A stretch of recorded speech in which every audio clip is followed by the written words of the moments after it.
नमस्कार. वैभव सुतार अभविप कराड जिल्हा. आज नाशिक या ठिकाणी 60वे हरित महोत्सवी अधिवेशन अखिल भारतीय विद्यार्थी परिषदेचं होत आहे. या ठिकाणी नाशिकच्या ज्या विद्यार्थी कार्यकर्त्यांनी प्रदर्शनी गटाने जी मेहनत केलेली आहे आज ती पाहून खूप आनंद आणि एक वेगळा उत्स्फूर्तता आम्हाला वाटते.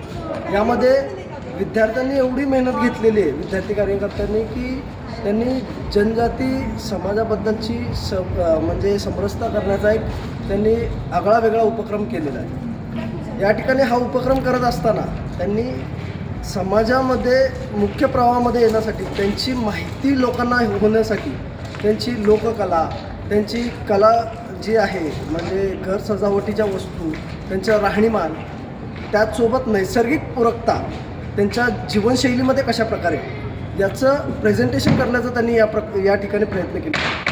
याचसोबत त्यांनी जी पेंटिंग्स आपण पाहू शकताय की या ठिकाणी त्यांनी गेरू सारवलेला आहे आणि त्यावरती त्या पेंटिंग्स केलेल्या आहेत. तसंच त्यांचे हँडीक्राफ्ट्स जे आहेत आपण माझ्या मागे पाहू शकताय. हे हँडीक्राफ्ट्स म्हणजे पूर्ण इकोसिस्टीमला सस्टेनेबल लाईफस्टाईलमध्ये जे जीवनशैली आत्ताचे जे आपण आजमावतो ती पूर्वापार आपल्यामध्ये कशी आहे यामध्ये त्यांनी ती मेहनत घेतलेली आहे ते कार्यकर्त्यांनी. याचसोबत आपण इथे वेगवेगळे बोर्ड पाहू शकता. प्रत्येक जिल्हावाईज बोर्ड आहे त्यामध्ये त्या जिल्ह्याने जे वैयक्तिक त्यांच्या ठिकाणी कार्यक्रम उपक्रम आंदोलनं केलेली आहेत त्याबद्दलची माहिती दिलेली आहे. तसंच नाशिकसाठीचे जे काही ऐतिहासिक स्थळ आहेत पर्यटन स्थळ आहेत तसेच देवदर्शनाचे अनेक ठिकाणं आहेत. पंचवटी आहे, महाकुंभासाठी असणारी गोदामाई आहे तिच्याबद्दलचे काही उपक्रम आहेत.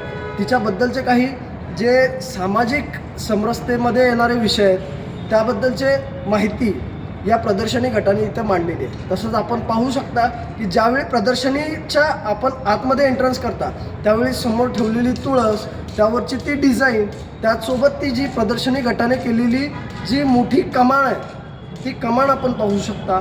ती कमान पाहण्यासाठी आपण त्यांनी त्यामागची घेतलेली मेहनत समजून घ्यावी.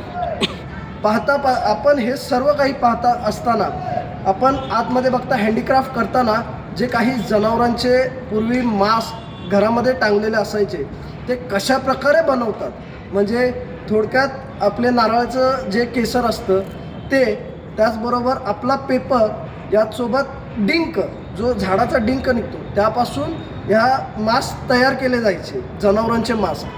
तसेच अनेक देवी देवतांच्या पुतळे किंवा गणपती सण